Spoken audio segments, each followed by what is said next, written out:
There's a moment when the lion gets tired of being poked, of being mistaken for tame, of being surrounded by those who mistake kindness for weakness. That moment is when the roar returns. And some of you listening right now, you're at that moment.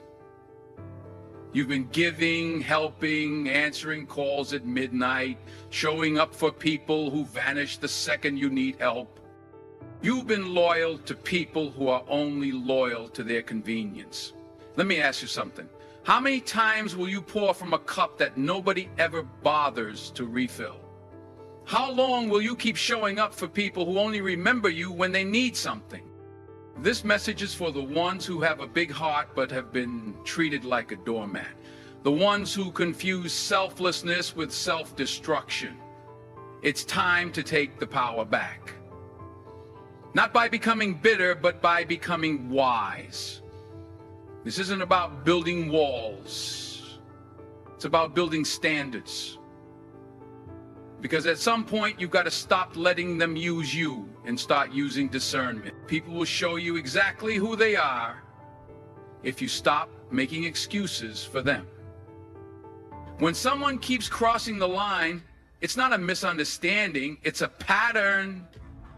And if you keep explaining it away, telling yourself they didn't mean it, they're just going through something, or they'll change, you're ignoring the truth that's right in front of you. Maintenance are consistent. They show up like clockwork. A person who only calls you when they need something, pattern. Someone who only respects your boundaries when it benefits them, pattern. A friend who disappears when you're down but celebrates when you're useful to them, pattern. But here's the trap. We confuse history with loyalty. Just because someone's been around a long time doesn't mean they're good for you. Time served is not the same as true support. And when someone's behavior is draining you, disrespecting you, or manipulating you, it's your job to look at the facts, not the fantasy. Excuses keep you trapped. Patterns set you free. If you're bold enough to face them, when you start paying attention to how people consistently act, not just what they occasionally say, your perspective shifts. You start seeing the red flags you used to call roses. You begin realizing that love without respect is not love, it's control. That help without empathy is just another form of power play. And that someone who constantly hurts you but says they didn't mean to is still hurting you. This doesn't mean you hate people. It means you stop betraying yourself. It means you stop giving unlimited chances to limited effort. It means you let people earn access to your life by how they treat you, not by how long they've known you or what title they hold. You're not cold. You're not bitter. You're aware. And awareness is your greatest defense against being used. So if someone's actions don't match their words, if the pattern of their behavior leaves you drained, confused, or doubting your worth, don't look away. Don't soften the truth to make it more comfortable. Call it what it is. Reclaim your pattern, not the excuse.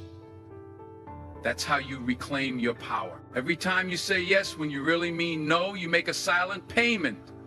And it's not with money, it's with your peace, your energy, your focus. You become an unpaid emotional laborer for someone who's taking from your table without ever bringing anything to it. And the worst part, they get comfortable doing it. You have to understand this. Your time and your energy are your currency. And like any valuable currency, they should be spent wisely. If you gave away your money as freely as some of you give your time and attention, you'd be broke. But somehow you keep letting people overdraft your emotional bank account because you're afraid of looking selfish or mean. But let me tell you something. Protecting your energy isn't selfish. It's survival. You can't pour into your goals, your peace, your future, if you're constantly being drained by people who see you as nothing more than a resource, not a person, a resource. There are people who will never respect your time because you never made them. People who will keep asking and taking and demanding because you keep saying yes while silently screaming, "I'm tired."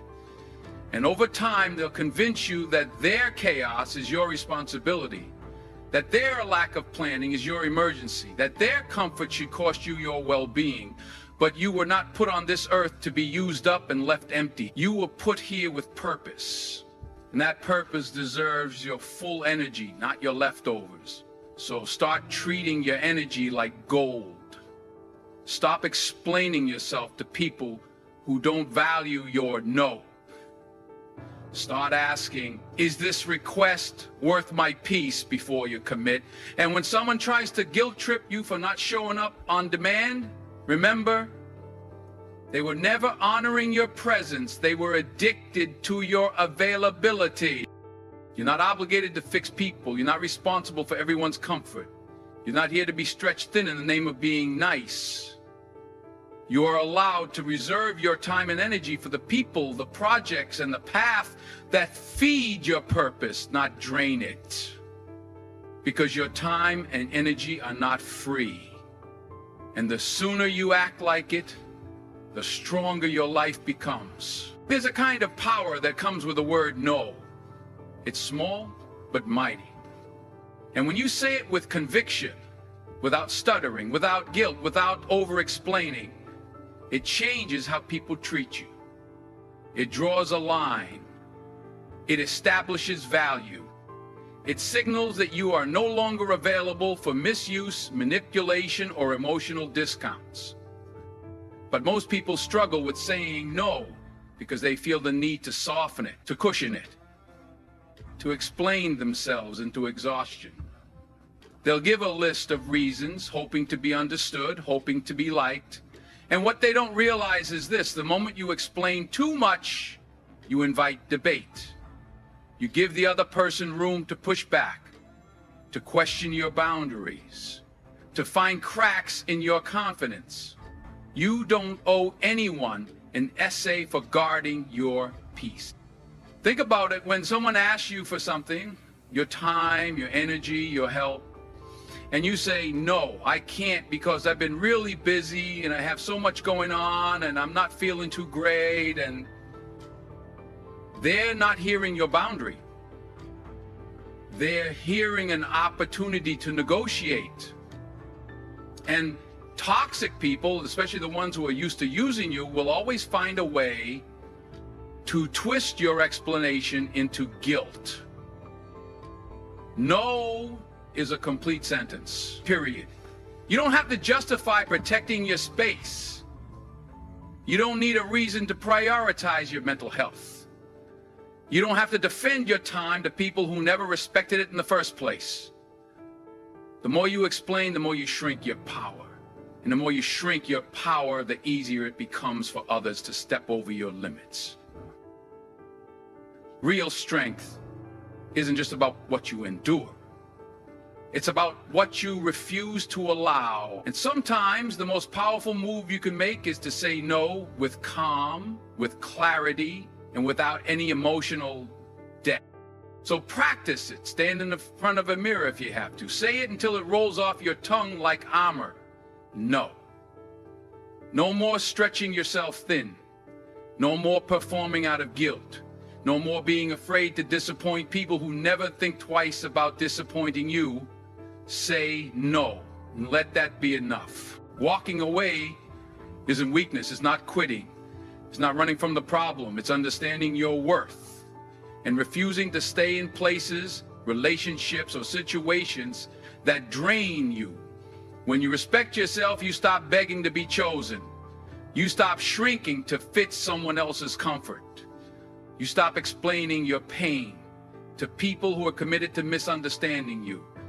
Toxic people thrive on one thing: access to your kindness, your forgiveness, your time, and your silence.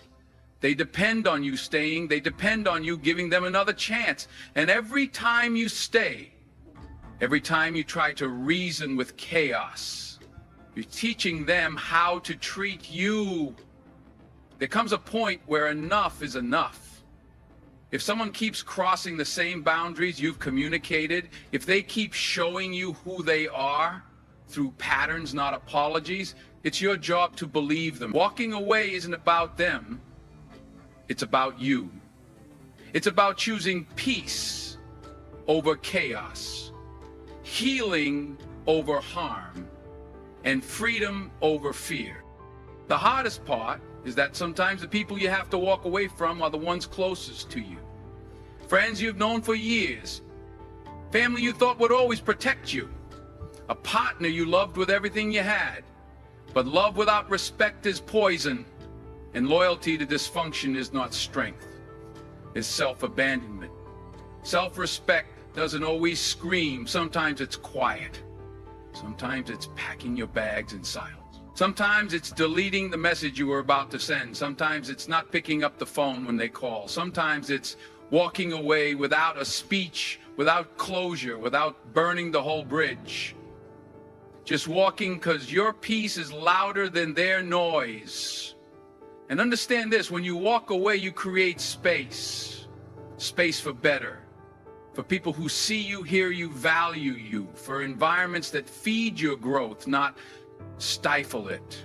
For a life that doesn't revolve around being strong just to survive. You don't have to prove anything to anyone. You don't have to stay to earn your worth. The moment you choose yourself, the game changes. Walk away, not out of anger, not out of revenge, but out of reverence for who you're becoming. Because the strongest move you can make sometimes is to leave. Words are easy. They can be polished, poetic, and persuasive. People will tell you everything you want to hear when they want something from you. But actions speak the language of truth. If you want to protect yourself from being used, stop getting impressed by what people say. Start watching what they do. A user knows how to speak your language. They'll call you family, brother, love, loyal. They'll promise to do better, to change, to show up this time. But those words are just smoke if they aren't backed by consistency. What happens after the apology? What happens when you say no? Do they respect your boundaries, or do they push harder, manipulate faster? You have to become a reader of patterns, not promises. If someone only shows up when they need something, pay attention. If they disappear when you're the one in need, believe them. If their kindness is conditional, if their presence depends on your usefulness, then you're not being loved, you're being used. Testing intentions doesn't mean being paranoid. It means being discerning. It means giving people space to reveal their character. Don't rush to trust just because they say the right thing. Give it time.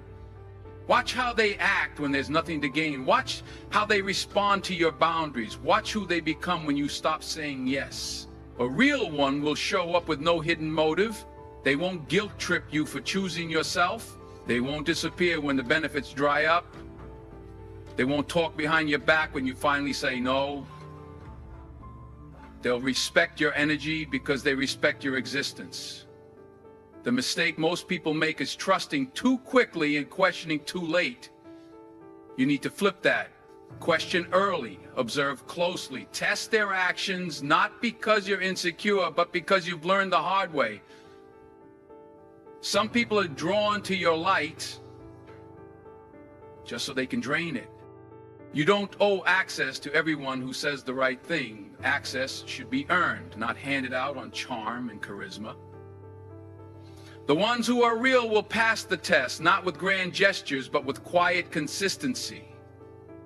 Because when someone's intentions are pure, they won't need to convince you. Their actions will prove it. There's a hard truth that most people learn too late. You can't save someone who's comfortable using you as their backup plan. As long as you keep catching them every time they fall, they'll never learn how to stand on their own. And that's not love. That's enabling. Some people don't want growth. They want comfort. And if you're always the one they run to when life falls apart, You're not their partner. You're their cushion. They won't take accountability because they know you'll fix it. They won't face consequences because they know you'll cover for them. That's not support. That's being used. They'll keep making reckless choices because they're not the one paying the price. You are. Your peace, your time, your energy, your resources. You're draining yourself dry trying to save someone who refuses to swim. And the more you try to pull them up, the more they pull you down. You got to understand something. Some people don't want a lifeline. They want a lifeguard they can call whenever they feel like drowning. But growth doesn't come from being rescued. It comes from being responsible. And as long as you're their safety net, you'll never learn how to walk that line between survival and self-destruction. It's not your job to carry people who won't walk.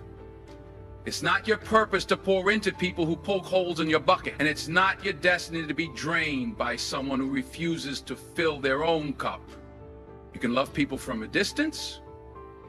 You can pray for them, wish them well, and still protect yourself. You don't have to explain your boundary to someone who never respected them in the first place.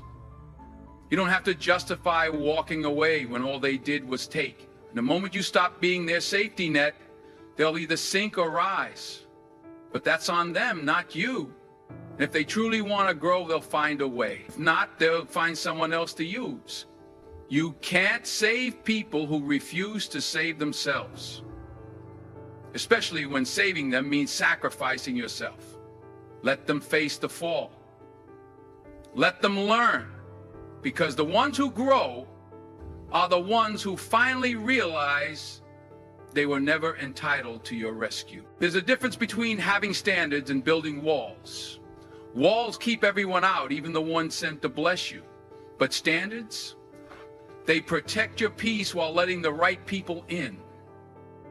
Standards are rooted in self-respect. Walls are rooted in fear. And if you're not careful, you'll isolate yourself trying to survive instead of learning how to thrive. Setting standards isn't about being harsh, it's about being clear. Clear about what you allow, clear about what you expect, clear about what you will no longer tolerate. And here's the truth, people don't respect what you say, they respect what you consistently enforce. You teach people how to treat you, not with your words, but with your boundaries. A standard is saying, this is how I require to be treated if you want access to me. It's not arrogance, it's alignment. Because if you don't define what's acceptable, someone else will. And they'll define it low enough to benefit them and break you. You can be kind and still firm. You can be compassionate and still say no. You can be loving and still have limits. That's not cold-hearted. That's clarity. That's growth. Some people won't meet your standards not because they can't, but because they don't want to. And that's okay. Let them disqualify themselves. Let them walk away. Because the wrong people are only comfortable in the absence of standards. They thrive in chaos. They feel safe when your boundaries are blurred. The moment you draw the line, they'll either rise or retreat. Either way, you get clarity. You don't need to build a wall so tall that no one can reach your heart. You just need a gate with a lock. And standards are the key. Not everyone should have access to your time, your energy, or your emotions. And the moment you stop apologizing for that is the moment you start living in peace. Remember this. Standards don't push the right people away. They filter the wrong ones out. You weren't born to be a doormat. You weren't created to live at the mercy of other people's disrespect. Set your standards. Raise them if you need to. Because the life you want, the peace you crave, it's waiting for the version of you that finally refuses to settle. Kindness is a strength, not a weakness. But the problem is, when your heart is pure, people assume your back is bendable. They mistake your silence for submission, your generosity for naivety, and your forgiveness for permission. And if you're not careful, kindness will turn into a trap that people use against you, Being kind doesn't mean saying yes when your soul is screaming no. It doesn't mean tolerating disrespect just to avoid conflict. It doesn't mean giving endless chances to people who only show up when they need something. That's not kindness, that's self-betrayal. You can be kind without being a doormat. You can love without losing yourself. You can give without letting people drain you dry. The moment you understand that kindness has boundaries is the moment you take back your power. Too many people have been taught that being a good person means always being available, always giving, always understanding, even when it costs them their peace. But there's nothing noble about setting yourself on fire to keep others warm. That's not love. That's sacrifice disguised as servitude. Kindness doesn't mean letting people walk over you. It means you stand strong enough to lift others up, but wise enough to know who shouldn't have access. To balance, a boldness wrapped in grace. A lion with a heart, not a lamb pretending to be brave. People will test your kindness. They'll try to stretch it, twist it, exploit it. But when you set boundaries, when you speak up, when you protect your energy, they'll say you changed. Let them, because protecting your peace doesn't require a permission slip. Being kind is choosing to see the best in people, but not at the cost of your own self-worth. It's extending grace without extending your limits. It's being gentle but not gullible. It's walking in love but never walking blindly. You're allowed to say no without guilt. You're allowed to leave people behind who only take. You're allowed to put yourself first, because kindness without limits becomes a breeding ground for toxicity. And you were not born to carry other people's weight while yours goes unnoticed. So stand tall in your kindness, but never confuse it with being a victim. You were built for more than that. If this message hit home, don't let it stop here. Take control of your kindness. Own it, protect it, and never let anyone use it against you. If you're ready to step into your power and live with purpose, make sure you subscribe right now. Drop a comment below, share your story, your struggles, or how you set your own boundaries. Let's build a community of strength and wisdom together. Don't just watch, be part of the movement. Subscribe, comment, and let's keep this energy going.